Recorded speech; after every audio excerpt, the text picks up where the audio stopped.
जय हिंद दोस्तों। आज हम लोग पढ़ेंगे कोऑर्डिनेट ज्योमेट्री, है ना।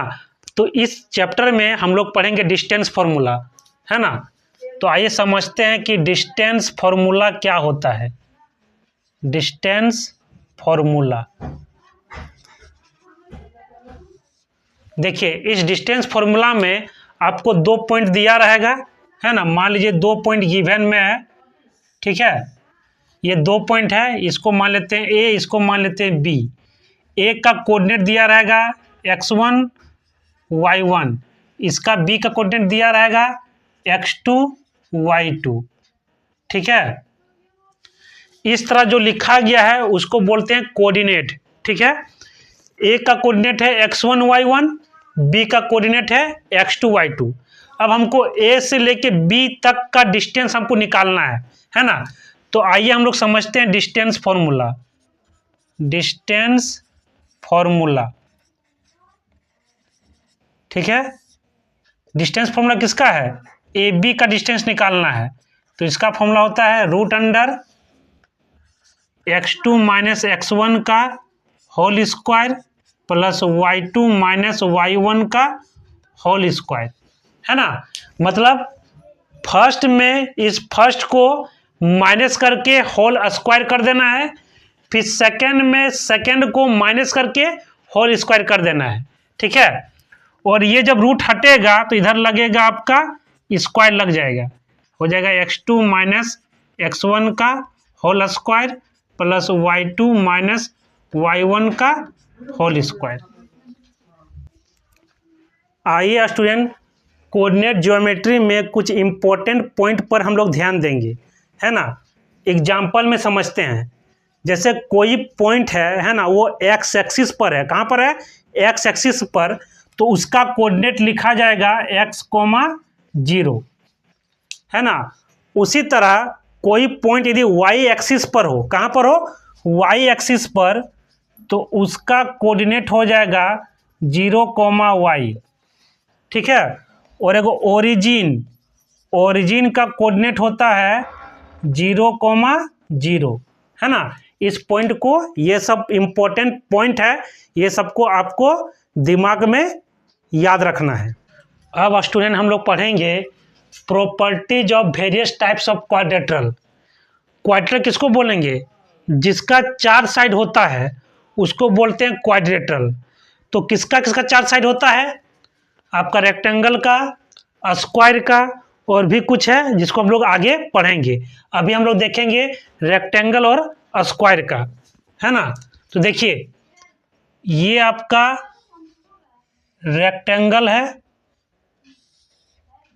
इसका हम कहते हैं ए बी सी डी, है ना।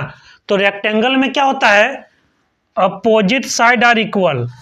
मतलब ए बी किसके इक्वल है? सी डी का। ए बी इक्वल है किसका? सी डी का। एंड बी सी इक्वल है ए डी का। B C equal to A D. इसको बोलते हैं अपोजिट साइड आर इक्वल। ये साइड इस साइड की इक्वल और ये साइड इस साइड की इक्वल, ठीक है। और यदि हम इसको इस तरह मिला दिए तो ये हो गया डायगोनल। इसको इस तरह मिला दिए तो हो गया डायगोनल, है ना। तो इसमें हो गया opposite side are equal. Opposite sides are equal, ठीक है। और सेकंड पॉइंट देखते हैं। सेकंड में क्या होता है? डायगोनल। Diagonals are equal. जैसे यहाँ पर ए सी किसका इक्वल है? बी डी का, ठीक है। अब हम लोग बात करते हैं स्क्वायर का। तो ये रहा आपका square A B C D. इसमें चारों साइड क्या होता है आपका? इक्वल होता है, ठीक है। तो पहला क्या है? Sides, all side are equal. इसमें लिखेंगे all sides are equal.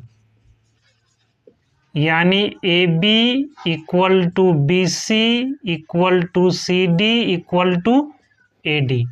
Second में क्या है, इसको मिला दीजिए डायगोनल, यानी डायगोनल्स आर इक्वल, यानी AC किसके इक्वल है, BD का।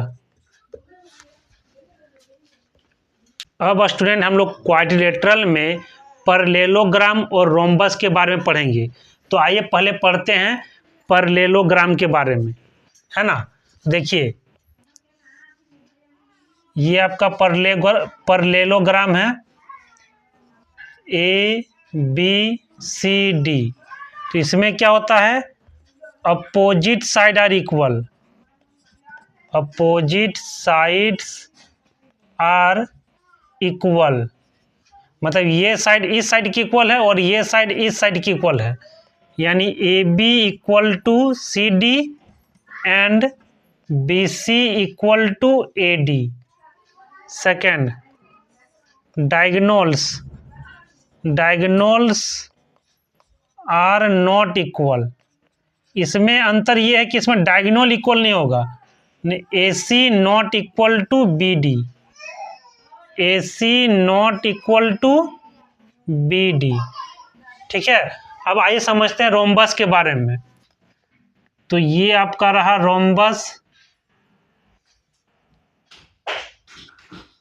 ये आपका रहा रोम्बस ABCD, है ना। तो पहला है ऑल साइड्स आर इक्वल, यानी AB, इसमें ऑल साइड आर इक्वल होता है, AB equal to BC equal to CD equal to AD। Second में है डायगोनल्स आर नॉट इक्वल। इसमें डायगोनल मतलब AC not equal to BD, यानी AC not equal to BD। इसमें diagonal बराबर होता है, हम लोग समझेंगे कोलिनियर पॉइंट।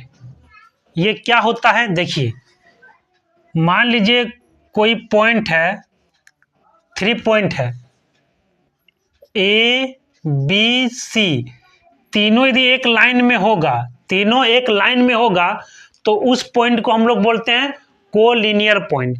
कोलिनियर पॉइंट में क्या होता है, तीनों पॉइंट एक लाइन में होता है। ठीक है, अब देखिए इसका और एक टेस्ट कर सकते हैं हम लोग कि पॉइंट कोलिनियर है कि नहीं है।